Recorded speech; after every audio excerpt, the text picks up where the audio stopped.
कांग्रेस ने तोड़ डाले कई रिकॉर्ड, कई वर्षों बाद रचने जा रही है बड़ा इतिहास। एक और राज्य में पूर्ण बहुमत से बनने जा रही है सरकार। क्या है पूरी खबर, चलिए जान लेते हैं विस्तार से। दरअसल आपको बता दें, कर्नाटक विधानसभा 2023 के लिए बुधवार को वोट डाले गए। राज्य की सभी 224 विधानसभा सीटों पर एक ही बार में वोटिंग हुई। निर्वाचन आयोग के मुताबिक 73% वोटिंग हुई। अब 13 तारीख को ईवीएम में कैद हुए उम्मीदवारों की किस्मत का फैसला होगा।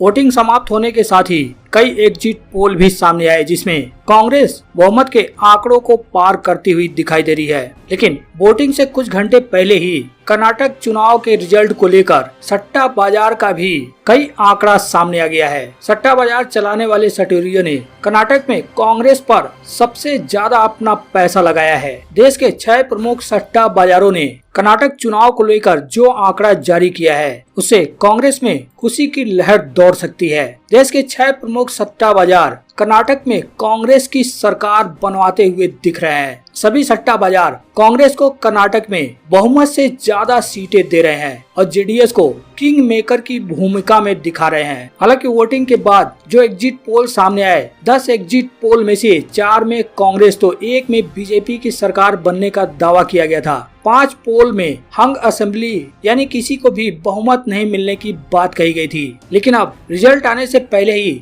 सटोरियों का जो बाजार गर्म हो गया है। सट्टा बाजार चलाने वाले सटोरियों ने कर्नाटक में कांग्रेस के ऊपर पैसा झोंकना शुरू कर दिया है। आपको बता दें, 224 विधानसभा सीटों वाली कर्नाटक में सरकार बनाने के लिए 113 सीटों की आवश्यकता है। इन सट्टा बाजार के आंकड़ों की बात करें तो सबसे पहले फलौदी सट्टा बाजार की बात करें तो इसके आंकड़ों के मुताबिक कांग्रेस बहुमत के आंकड़ों से भी काफी ऊपर जाती हुई दिखाई दे रही है। 224 विधानसभा सीटों में से कांग्रेस को फलौदी सट्टा बाजार 137 सीटें मिलने का अनुमान बता रहा है। वहीं भारतीय जनता पार्टी को 224 में से 55 सीटें मिलने का अनुमान बता रहा है और जेडीएस के खाते में 30 सीटें जाने का अनुमान बता रहा है और अन्य को कुछ भी नहीं मिलता हुआ दिखा रहा है। यानी कि फलौदी सट्टा बाजार के मुताबिक कांग्रेस को किसी से भी गठबंधन करने की आवश्यकता नहीं होगी। बहुमत से कहीं ज्यादा सीटें फलौदी सट्टा बाजार के मुताबिक कांग्रेस को मिलता हुआ दिखाई दे रहा है। वहीं पालनपुर सट्टा बाजार की बात करें तो इसके मुताबिक भी कांग्रेस बहुमत के आंकड़े से काफी आगे निकलती हुई दिखाई दे रही है। कर्नाटक की सभी 224 सीटों में से कांग्रेस को 141 सीटों पर विजयी होता हुआ दिखाया जा रहा है। वहीं भारतीय जनता पार्टी को 224 में से 57 सीटें मिलने का अनुमान बताया जा रहा है और जेडीएस के खाते में 24 सीटें जाने की बात कही गई है। वहीं अन्य के खाते में कोई भी सीटें नहीं जाने की अनुमान बताया गया है। इसके मुताबिक भी यानी पालनपुर सट्टा बाजार के मुताबिक भी कांग्रेस को किसी से भी गठबंधन करने की जरूरत नहीं पड़ेगी। वहीं करनाल सट्टा बाजार की बात करें तो इसके मुताबिक भी कांग्रेस को बहुमत से काफी सीटें ज्यादा मिलती हुई दिखाई दे रही हैं। 224 सीटों में से कांग्रेस को 124 सीटें मिल सकती हैं। वहीं भाजपा के खाते में 69 सीटें जा सकती हैं। जेडीएस की बात करें तो जेडीएस के खाते में 224 में से 24 सीटें जा सकती हैं और अदर के खाते में 0 सीटें जाने का अनुमान लगाया गया है। यानी इसके मुताबिक भी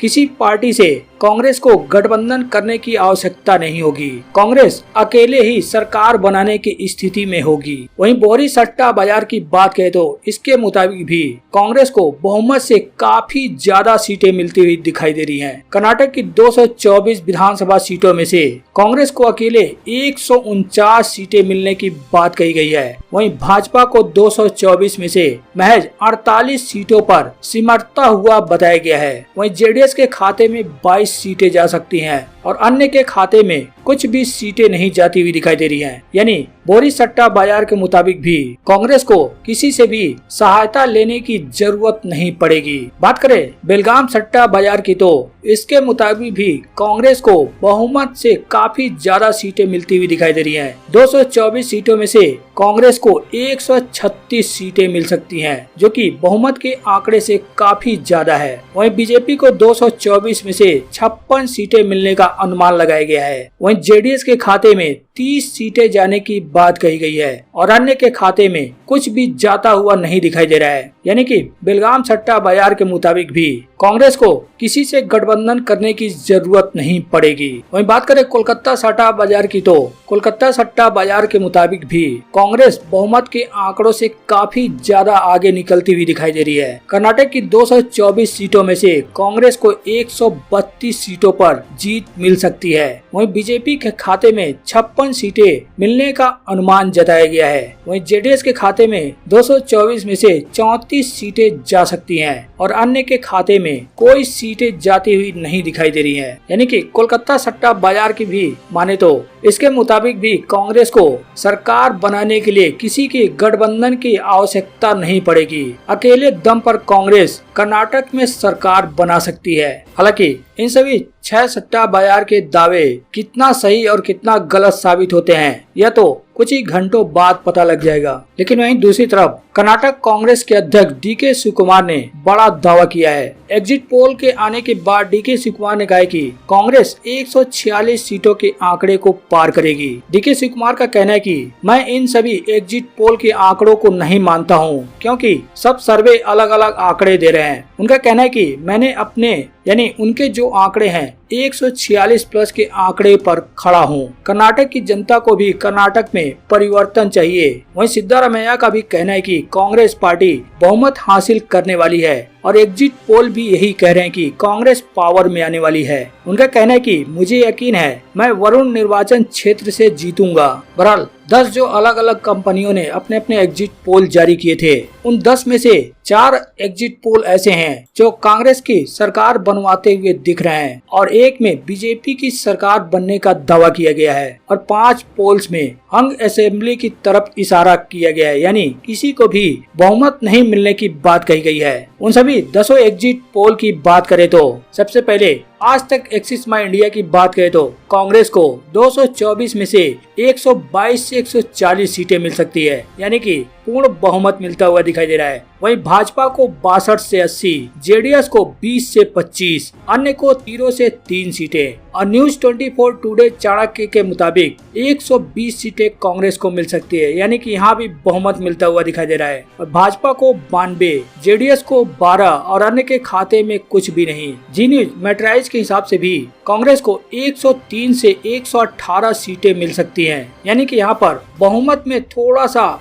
कसर रह गया है। वहीं भाजपा को 79 से 94 सीटें मिल सकती हैं। जेडीएस के खाते में 25 से 33 और अन्य के खाते में 2 से 5 सीटें जा सकती हैं। टाइम्स नाउ ईटीजी के मुताबिक भाजपा को 78 से 92 सीटें, कांग्रेस को 106 से 120 सीटें, जेडीएस को 20 से 26 और अन्य के खाते में 2 से 4 सीटें जा सकती हैं। वहीं इंडिया टीवी सीएनएक्स की बात करें तो इसके मुताबिक कांग्रेस को 110 से 120 सीटें मिल सकती हैं और भाजपा को 80 से 90, जेडीएस के खाते में 20 से 24 सीटें जा सकती हैं और अन्य के खाते में 1 से 3 सीट। न्यूज नेशन सीजीएस की बात करें तो यहाँ पर कांग्रेस को 86 सीटें और भाजपा को 114 सीटें मिलता हुआ दिखाया जा रहा है, यानी कि अन्य एग्जिट पोल के मुताबिक जस्ट उल्टा न्यूज नेशन सीजीएस का आंकड़ा है। इसमें जेडीएस को 21 सीटें मिलती हुई दिखाई दे रही हैं और अन्य के खाते में 3 सीटें जा सकती हैं। वहीं एशिया नेट जन की बात में भी कांग्रेस को 91 से 106 सीटें मिल सकती हैं और भाजपा को 94 से 117, जेडीएस के खाते में 14 से 24 सीटें जा सकती हैं और अन्य के खाते में 2 सीट जा सकती हैं। TV9 भारतवर्ष पोल स्टेट की बात करें तो यहाँ पर कांग्रेस को 99 से 109 सीटें मिल सकती हैं,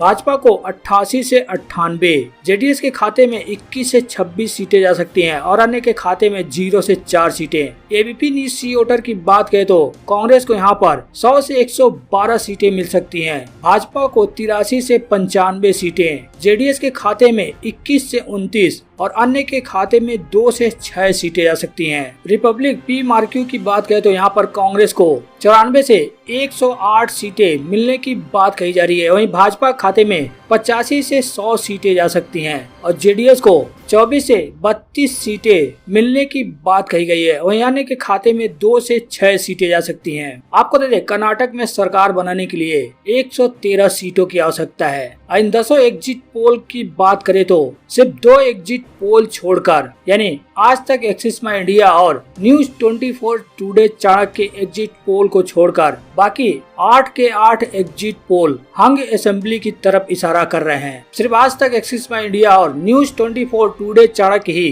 कांग्रेस को बहुमत के आंकड़े से पार होता हुआ दिखा रहे हैं, जहां 10 में से 8 कंपनियों के आंकड़े दिखा रहे हैं कि कांग्रेस नंबर 1 बन सकती है कर्नाटक में। तो वहीं जी न्यूज, सीजीएस और एशिया नेट जन की बात के जो आंकड़े हैं वो कह रहे हैं कि भाजपा कर्नाटक में नंबर 1 की पार्टी बन सकती है और वहीं कांग्रेस दूसरे नंबर पर रह सकती है। वहीं वोट शेयर के आंकड़ों की बात करें तो टाइम्स नाउ ETG के मुताबिक भारतीय जनता पार्टी को 36.70% वोट शेयर मिल सकता है। वहीं कांग्रेस के झोली में लगभग 41% वोट शेयर जा सकता है। वहीं जेडीएस के खाते में 16% यानी 16.1% वोट शेयर जाने की बात कही गई है। वहीं अन्य के खाते में 6.30% वोट शेयर जाने का अनुमान बताया गया है। वोट शेयर के मामले में भी भारतीय जनता पार्टी से कांग्रेस आगे निकलती हुई दिखाई दे रही है। इसके मुताबिक भारतीय जनता पार्टी और कांग्रेस के बीच 4.2% वोट शेयर के आंकड़ों में अंतर दिखाई दे रहा है। बहरहाल कुछ ही घंटों की बात है, इसके बाद कर्नाटक विधानसभा चुनाव के नतीजे सामने आ जाएंगे। फिर बिल्कुल साफ हो जाएगा कि किसको कितनी सीटें मिल रही हैं और किसकी सरकार बनने जा रही है। लेकिन आपको क्या लगता है? आप अपनी राय कमेंट में जरूर बताएं।